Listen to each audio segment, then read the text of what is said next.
fried rice বানানোর জন্য ঘি দিয়ে দিলাম, তেজপাতা, লং, দারচিনি, এলাচ ফোড়ন দিলাম, একটা কাঁচা লঙ্কা, কুচি করা গাজর, ব্রিঞ্জ, সেদ্ধ করা মটরশুঁটি, অল্প নুন, একটু নেড়ে নেব, আর একটু ঘি দিয়ে দিলাম,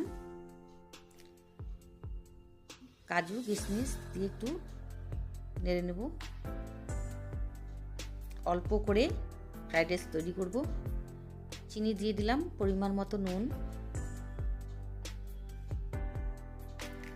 আর একটু চিনি দিয়ে দিলাম,